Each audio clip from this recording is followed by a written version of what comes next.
देखिए, अभी तक हमने पढ़ा कि एक अगर कोई चार्ज पार्टिकल यानी मैग्नेटिक फील्ड के परपेंडिकुलर होता है तो वो सर्कुलर मोशन करता है। सर्कुलर मोशन किस प्लेन में करता है? उस प्लेन के अलॉन्ग करता है जिसमें फोर्स और वेलोसिटी लगे।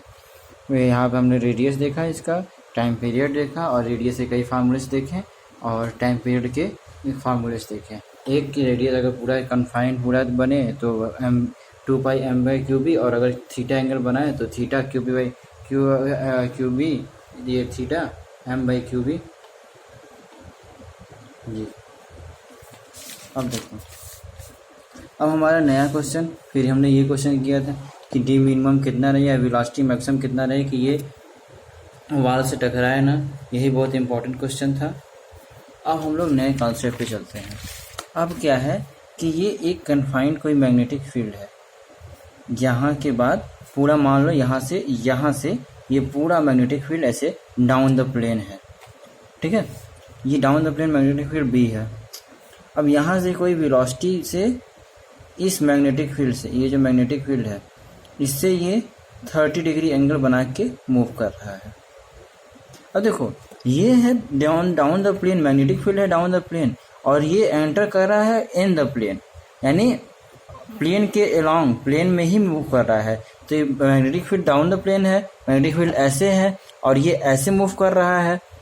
तो ये तो परपेंडिकुलर हुआ यार। किसी भी प्लेन में अगर तुम मूव करो और कोई चीज़ ऐसे डाउन द प्लेन ऐसे ऐसे हो, तो तुम चाहे ऐसे मूव करो, ऐसे मूव करो, ऐसे मूव करो, ऐसे मूव करके चाहे जहाँ से करो, तो प्लेन में अगर तुम मूव करते हो, अगर कोई डाउन द प्लेन या अप द प्लेन कोई भी वेक्टर है तो वो हमेशा परपेंडिकुलर तो होगा ही। तो वी और बी के बीच में एंगल तो अभी भी परपेंडिकुलर है। जब परपेंडिकुलर है तो ये सर्कुलर मोशन करेगा। तो अब हमें इससे ये करना है कि पॉजिटिव चार्ज है, ये मैग्नेटिक फील्ड है, तो इस पर फोर्स कैसे लगेगा। बस सीधा वेलोसिटी की डायरेक्शन में फिंगर एंड पाम हमारा शो करेगा मैग्नेटिक फील्ड, तो हमारा फोर्स किधर आएगा, ऐसे। तो ये जो वेलोसिटी है यहाँ से फोर्स कुछ ऐसा आएगा, ठीक। अब ये पार्टिकल मूव करेगा, ऐसे मूव करके यहाँ से ऐसे निकल जाएगा, ठीक है। अब देखो, यहाँ पे ये निश्चित है कि जो ये एंगल 30 डिग्री पे मूव बन जा रहा है उसी 30 डिग्री पे ये निकलेगा, ये निश्चित है। ये हमें निश्चित है कि जिस एंगल पे ये एंटर कर रहा है उसी एंगल पे ये एग्जिट करेगा। तो देखो, यहाँ से फोर्स इसका निकाले, ऐसे आया। अब अगर इस पॉइंट पे इसका फोर्स निकाले, इस पॉइंट में वेलोसिटी ऐसे, मैग्नेटिक फील्ड ऐसे, तो ये ऐसे आएगा। तो ये दोनों फोर्सेस के बीच, ये दोनों जो फोर्सेस आए हैं, इसका जो मिड पॉइंट होगा वही इस आर्क का सेंटर होगा।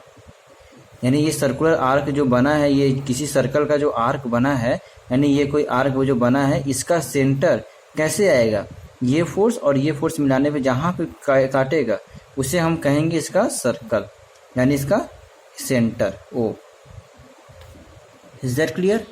हमें एक चीज़ सर्कल में हमें पता है कि अगर कोई रेडियस आर है और यहाँ पे अगर कोई टेंजेंट जाता है, कहीं का भी रेडियस और ये उस पॉइंट का टेंजेंट के बीच में एंगल 90 डिग्री होता है।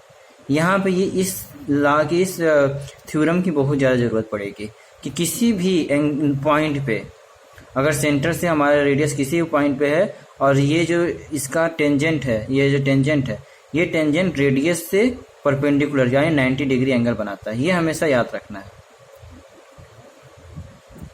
ठीक है। तो ये सर्कल हुआ, ये आर्क हुआ। अरे कोई भी आर्क से जब ये सर्कल का यानी सेंटर, ये सेंटर हुआ, ये आर्क है, तो इस सेंटर से अगर जो भी ये मिला रहे हैं यही तो रेडियस हुआ इसका, ये रेडियस हुआ और ये रेडियस दोनों सेम ही होगा ना, R R. Is that clear. अब देखो, हमें निकालना है क्या क्या निकालना है। पहला चीज जो तुमको निकालना है वो निकालना है कि टाइम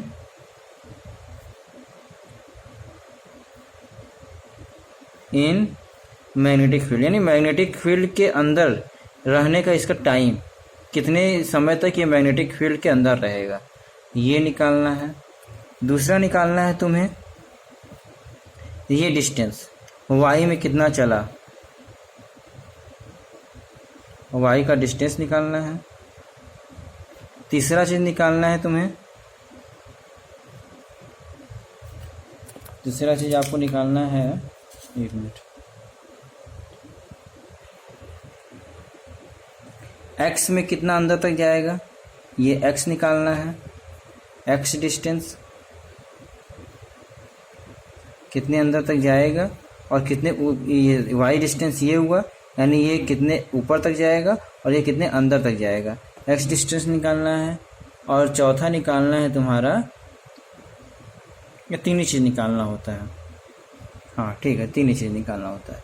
तो अब देखो, ये हमेशा याद रखना, क्या क्या हमने बताया पहले, देखो कि डाउन द प्लेन हमारा मैग्नेटिक फील्ड है और ये किसी प्लेन में, उस प्लेन में हमारा वेलोसिटी ऐसे 30 डिग्री एंगल बना के जा रहा है, ठीक है। अभी भी वेलोसिटी और मैग्नेटिक फील्ड के बीच का एंगल 90 डिग्री है, तो ये सर्कुलर पाथ में ही जाएगा।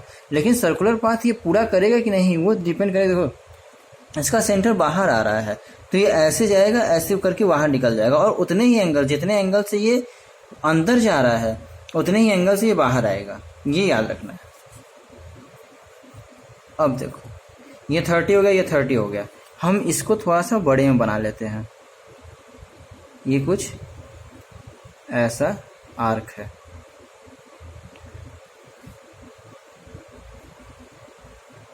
ये v है, और वेलोसिटी तो, मैग्नीट्यूड तो कभी चेंज होगा नहीं,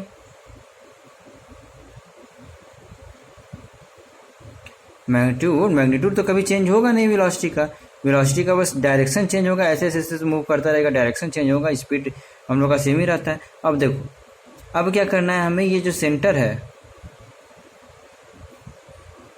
ये रेडियस है, रेडियस और ये टेंजेंट है, हमें एंगल पता है कौन सा, हमें एंगल, ये वाला एंगल पता है 30 डिग्री, ये एंगल पता है 30 डिग्री, यानी कौन सा एंगल पता है 30 डिग्री, ये वाला एंगल 30 डिग्री पता है हमें। Is that clear? ये वाला एंगल 30 डिग्री पता है, अरे एकांतर कोण यानी कॉन्टैक्ट एंगल, ये 30 डिग्री है तो ये भी 30 डिग्री होगा, ये 30 डिग्री है, और एक रेडियस, किसी भी रेडियस और टेंजेंट के बीच में कितना एंगल होता है, 90 डिग्री, तो ये 30 हो गया पूरा 90, तो ये एंगल कितना हो गया, 60। इसी तरह यहाँ भी ये 30 है, ये 30 है ना,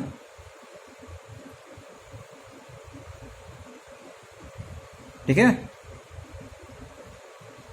कोई दिक्कत, ये देखो ये 30 है, ये हमारा रेडियस है, ये रेडियस से 90 डिग्री बनाएगा, और ये फिर 60 हो जाएगा, अरे 180 होना चाहिए ना, ये देखो, ये ऐसे देखो है,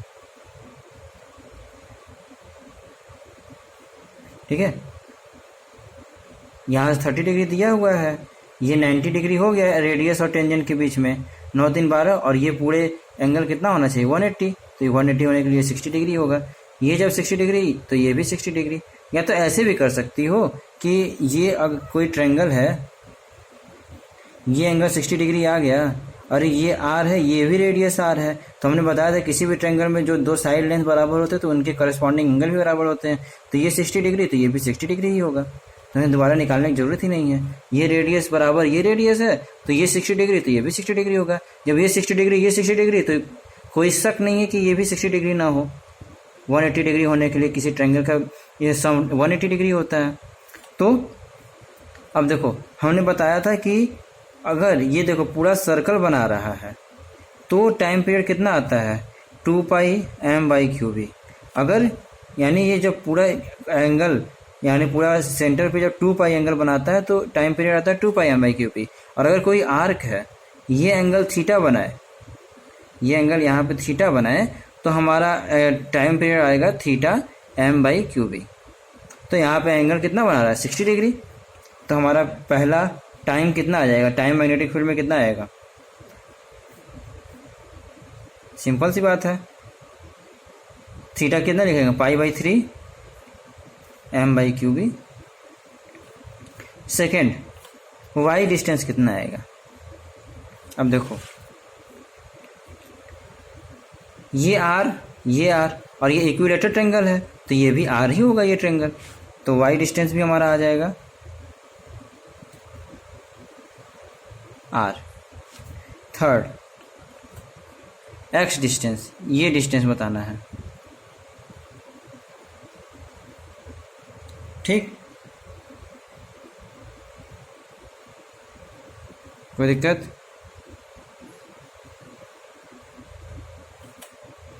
यानी तुम्हें ये डिस्टेंस बताना है x। तो ये देखो एंगल से यानी इस सेंटर से तुम किसी भी आर्क का पॉइंट मिलाओ तो ये तो रेडियस के बराबर ही होगा।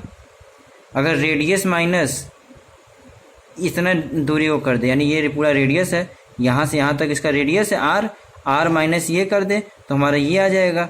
अब इसको निकालने के लिए देखो ये इस ट्रायंगल में जाओ, थोड़ा सा कैलकुलेटिव है लेकिन ध्यान से देखना, आराम से, कोई दिक्कत नहीं, ये सब कर चुकी हो आप। ये 60 डिग्री है, ये डिस्टेंस हमें निकालना है, ये 90 डिग्री हो गया, ये r है, ठीक है। और ये जब भी कोई परपेंडिकुलर बाइसेक्टर काटते हैं तो ये r/2 इसके आधा आधा पे काटेगा, तो ये r हो गया, ये r/2 हो गया, तो ये हम निकाल लेंगे। ये हाइपोटेन्यूस हो गया, ये हाइपोटेन्यूस हो गया और ये बेस हो गया। या तो अगर तुम r/2 नहीं भी लिखती हो तो यहाँ से ही निकाल सकती हो। कितना हाइपोटेन्यूस पता है हमें, परपेंडिकुलर निकालना है, तो sin 60 बराबर परपेंडिकुलर, ये h मान लो या x मान लो, h upon r, perpendicular upon hypotenuse, √3 r/2 बराबर h। तो बस हमें x कितना आ जाएगा, x बराबर क्या आएगा, r माइनस h, यानी r माइनस √3 r/2, यानी यहाँ से आ गया 2r माइनस √3 r/2। तो तुम r कॉमन ले लो तो हमारा आ जाएगा 2 माइनस √3 r/2। ये हो गया। फिर से समझना है, ये सब क्वेश्चन देखो बहुत ज़्यादा आते हैं, तो इसको बार बार हमें समझना है, इससे भागना नहीं।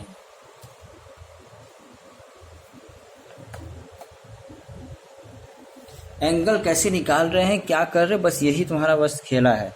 हम क्या कहें, क्वेश्चन में दे रहा है कि किसी भी उसमें परपेंडिकुलर डाउन द प्लेन कोई मैग्नेटिक फील्ड है, perpendicular down the field magnetic field है, और हमारा कोई वेलोसिटी, कोई भी पार्टिकल पॉजिटिव चार्ज का, हम इस डायरेक्शन में इसको वेलोसिटी दे रहे हैं, इस डायरेक्शन में इसे वेलोसिटी दे रहे हैं, ठीक है, इस डायरेक्शन में वेलोसिटी दे रहे हैं। तो इस डायरेक्शन में वेलोसिटी दे रहे हैं तो वेलोसिटी की तरफ हमारा फिंगर पाम डायरेक्शन होगा मैग्नेटिक फील्ड का, तो हमें थंब क्या देगा, फोर्स का डायरेक्शन। हमने पहले भी पढ़ा रखा है कि जो ये सर्कल कर रहा है, ये सर्कल कर रहा है, उसमें सर्कल में सेंट्रीपिटल फोर्स कौन प्रोवाइड कर रहा है, सेंटर की तरफ कौन सा है फोर्स है, मैग्नेटिक फील्ड से तो सेंटर फोर्स है। तो जो हमारा किसी भी पॉइंट का दो सेंट्रीपिटल फोर्स हमारा कहाँ से जाएगा, इस सेंटर से ही तो जाएगा। बस वही कॉन्सेप्ट यहाँ चल रहा है। अरे किसी का भी सेंट्रीपिटल फोर्स कैसे जाएगा, यहाँ से यहाँ का सेंट्रीपिटल फोर्स यहाँ से, हर एक सेंट्रीपिटल फोर्स तुम्हारा सेंटर से पास होगा। तो बस इस पॉइंट का और इस पॉइंट का फोर्स का डायरेक्शन मिलेगा, जहाँ पे कंसाइड वो करेगा यानी काटेगा एक दूसरे को, उससे हम कहेंगे उस आर का सेंटर। तो देखो यहाँ से ऐसे मूव किया तो ये फोर्स का डायरेक्शन, फिर ऐसे जाके खट्टे देना बाहर निकल जाएगा। जैसे मैग्नेटिक फील्ड खत्म, खट्टे देना बाहर निकलेगा, तो यहाँ से ऐसे वेलोसिटी, ये मैग्नेटिक फील्ड, फिर हमारा ये थंब जो देगा वो हमारा मैग्नेटिक फोर्स देगा। इन दोनों मैग्नेटिक फोर्स को मिलाएंगे तो जो एंगल बनाएगा वही, जो हम लोग का जो पॉइंट बनाएगा वही हमारा सेंटर कहलाएगा। सेंटर से आर का किसी भी पॉइंट को मिलाए, चाहे इस पॉइंट को, इस पॉइंट को, इस पॉइंट को, इस पॉइंट को, किसी को मिलाए तो रेडियस के बराबर ही होगा। तो ये रेडियस, तो ये रेडियस, तो ये भी रेडियस, सब यानी यहाँ से यहाँ तक मिलाए तब भी रेडियस। तो हमें निकालना क्या है, बेसिकली हमें निकालना होता है time period in magnetic field, यानी मैग्नेटिक फील्ड में कितना समय तक रहेगा। दूसरा हमें निकालना है कि मैग्नेटिक फील्ड में कितने अंदर तक गया, और तीसरा हमें निकालना है कि मैग्नेटिक फील्ड में कितने ऊपर तक गया, यानी एक्स वाला डिस्टेंस, वाई वाला डिस्टेंस, और ये टाइम पीरियड। तो यहाँ पे देखो बस एंगल का खेला अगर तुम्हें समझ में आ गया तो आराम से क्वेश्चन सॉल्व कर सकती हो। तो बस देखो क्या है कि जो वेलोसिटी है, ये जो वेलोसिटी हम इसको दे रहे हैं, इसको थोड़ा सा आगे बढ़ा देते हैं एंगल को समझने के लिए। ठीक है, इसको आगे बढ़ाएंगे तो ये टेंजेंट देगा। अरे ये देखो किसी सर्कल में जो हम लोग अभी पढ़ रहे थे,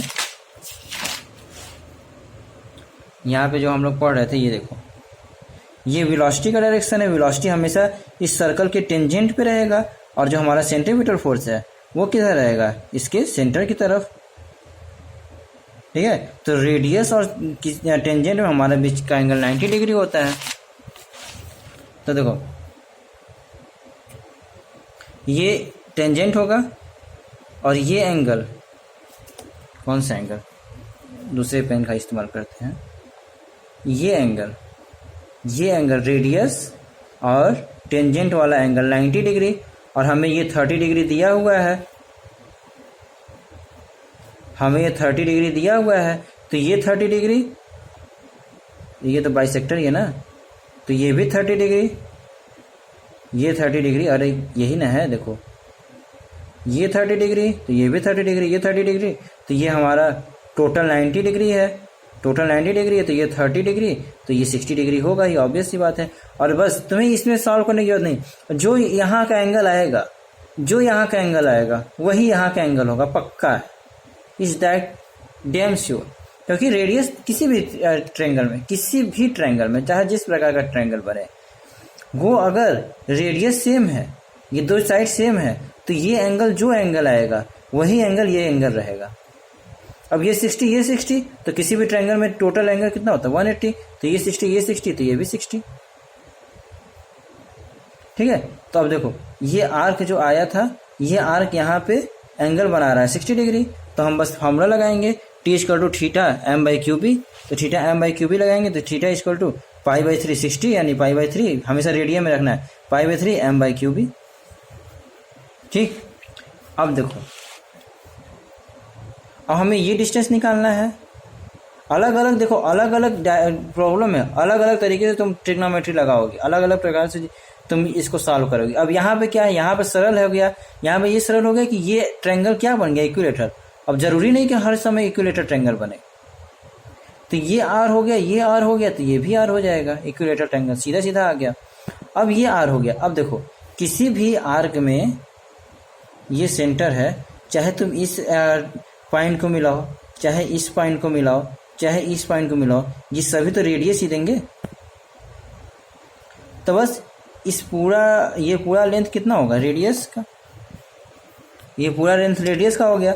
अगर हम इतना लेंथ माइनस कर दे तो यही हमको चाहिए x, हमें x मिल जाएगा कि मैग्नेटिक फील्ड में कितने दूरी तक अंदर गया है, इसमें से पूरे में से इतना माइनस कर दे। अब इतना कैसे निकालेंगे, ये भी अलग अलग ट्रायंगल में अलग अलग तरीके से तुम निकालोगे। तो देखो यहाँ पे क्या है, हमने क्या किया,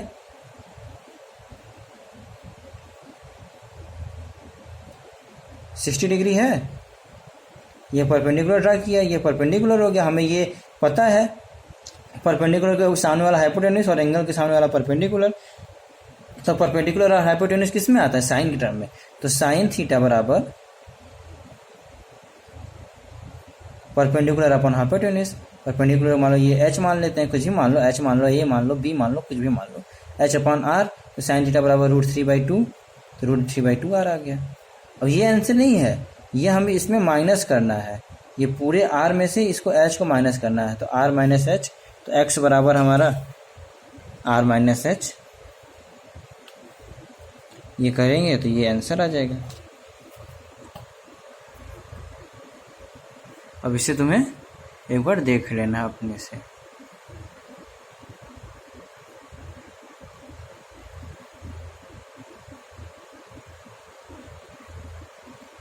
ठीक है, अब एक क्वेश्चन और मैं करवाऊंगा, उसके बाद मैं आपको क्वेश्चन सेंड करूंगा, इसी तरीके से 3-4 क्वेश्चन सेंड करूंगा, आप उसको प्रैक्टिस करोगे। अब एक निगेटिव चार्ज वाला प्रॉब्लम कर लेते हैं कि अगर निगेटिव चार्ज एंटर करता है तो क्या होगा। ऐसे ऐसे मैग्नेटिक फील्ड है, अपना बना लो। ठीक है,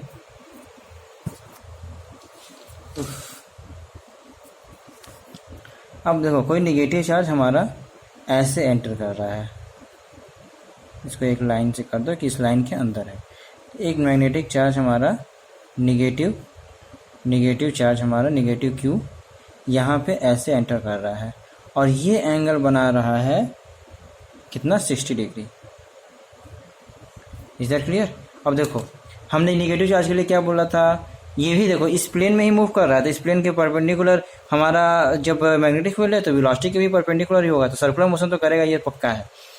तो अब देखो हमने क्या बोला था कि नेगेटिव चार्ज होगा तो वेलोसिटी को अपोजिट डायरेक्शन में करके हम उसका फोर्स निकालेंगे। तो वेलोसिटी जा रहा है ऐसे, लेकिन हम सोचेंगे ऐसे करके, तो वेलोसिटी इस डायरेक्शन में सोचेंगे और मैग्नेटिक फील्ड यहाँ, तो हमारा फोर्स क्या होगा, फोर्स हमारा ऐसे आएगा, यानी इधर इधर इस साइड, यानी हमारा फोर्स जो आएगा वो इस साइड आएगा। ठीक है, अब इसको ऐसे करो, ये जाएगा ऐसे घूम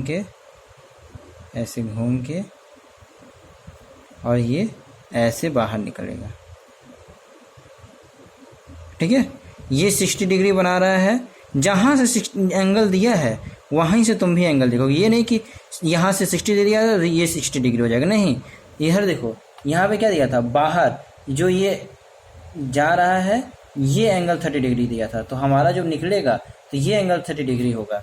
तो इसी हिसाब से ये एंगल अगर 60 डिग्री दे रहा है तो ये 60 डिग्री ये वाला एंगल होगा। अब ये एंगल निकल रहा है, देखो ऐसे नहीं देखेंगे, ऐसे नहीं देखेंगे, ये भी नेगेटिव चार्ज है ना, यानी ये नेगेटिव चार्ज मूव कर रहा है तो ऐसा थोड़ी ना मैग्नेटिक फील्ड में बाहर निकलेगा तो पॉजिटिव हो जाएगा। अरे नेगेटिव चार्ज आ रहा है तो नेगेटिव चार्ज ही निकलेगा ना, नेगेटिव चार्ज निकलेगा तो ये ऐसी डायरेक्शन नहीं देखोगे, हम डायरेक्शन ये ऐसे देखेंगे, इसका वेलोसिटी का अपोजिट करके, ऐसे आ रहा है लेकिन देखेंगे ऐसे वेलोसिटी का अपोजिट करके देखेंगे, तो ये हमारा फोर्स इसी डायरेक्शन में आ रहा है, तो फोर्स इस डायरेक्शन में आ रहा है, तो ये हम जो ये पॉइंट जिस पॉइंट पे कट करेंगे ये दोनों, ये हमारा हो जाएगा अब सेंटर। देखो एकदम पलट गया, यहाँ पे बाहर आ रहा है, यहाँ पे अंदर आ रहा है। ठीक है, तो इसी तरह से हमको देखना होगा। ठीक है, एक ट्रिक मेथड है कि तुम्हारा सेंटर अगर मैग्नेटिक फील्ड के अंदर आता है तो ये लॉन्ग आर्क बनाएगा, ये लॉन्ग आर्क बनाएगा, और अगर सेंटर मैग्नेटिक फील्ड के बाहर आता है तो ये शॉर्ट आर्क बनाएगा, यानी छोटा आर्क बनाएगा हमारा अगर सेंटर बाहर आता है तो, और लंबा आर्क बनाएगा हमारा छोटा एंगल अंदर आता है तो। अब देखो, अब यहाँ पे हमें लगाना है ज्योमेट्री। तो देखो ये रेडियस,